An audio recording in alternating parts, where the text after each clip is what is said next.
All right, Karsten, we're here in Zurich. Like I was saying, in Paris, we were just talking about decathlon, one of the events from the decathlon, the 100-meter dash. And now you're going up against Mondo. I mean, what's the mindset right now as you're prepping for the race?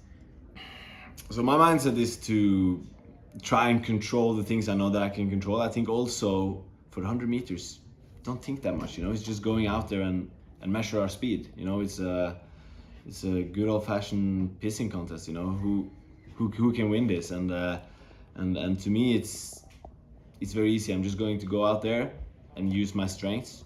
I don't have the time to become a 100-meter runner, but I've done it a lot of times before, so I know how I want to solve the race. It's probably going to look a little bit like a 400-meter hurdler running the 100 meters, but still I think that's the fastest way for me to do it.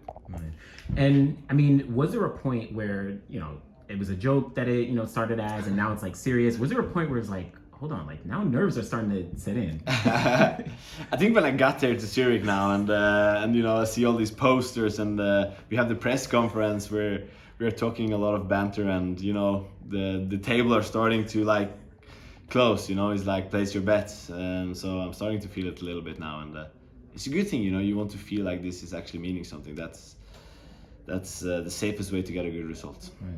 And I mean, the big conversation has been like block starts, right? Like that's the most important thing in the 100. But like obviously you as a 400 hurdler, you have like a strong second half, right? What do you think is going to be to your benefit? Do you think you've been have some good blocks, or do you think that? I think my speed endurance combined with my top speed is probably going to be my best bet. Like that's my strength.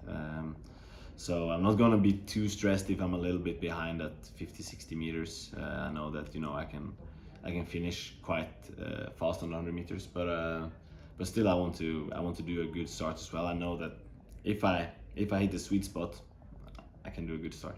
So we might see something like a no allows when you won the 100 coming from all the way behind.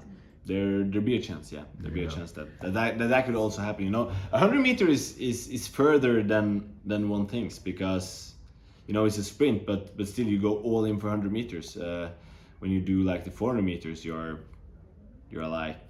running an economical race where you are trying to save your energy for the end, but here is all out. So you can actually get tired from 100 meter also in the end if you don't have like the smoothness needed. Well, I mean, in your 400-meter hurdle races, at least from a fan's perspective, from the viewer's perspective, we see you go out in that first 100 like a shot, like killing it to the first couple hurdles. Like, are you going to tap into some of that energy into the race here? Absolutely, for sure. I'm gonna approach the race like I would approach a 400-meter hurdle, but of course I'm not gonna jump over the hurdles. I'm just gonna run in a straight line, and I do this more in training than most people probably think as well. During the winter time, I don't run the 400-meter hurdles that often. I run 30 flyings, I run 150s. I do this type of work, so I'm quite familiar with it. But it's been a couple of months since I did that type of training. I think probably my top speed is at the best right before the season, and then I put on more and more lactic. So, but still, it's quite good. Yeah, I feel like that was a little humble brag. Like, I've done these 150s and all that before. Yeah, I have, and then, but it's a very essential part of how I train. That's why I'm pretty confident with my speed, actually. Nice. And then last question, looking at time. I mean, I think you run like maybe 10:4 is what I saw from like previous. 49. 10:49. Yeah. Right. So I know the goal is to win, right? You want to get that win over Mondo, but then when you look at time, like what might be on your mind?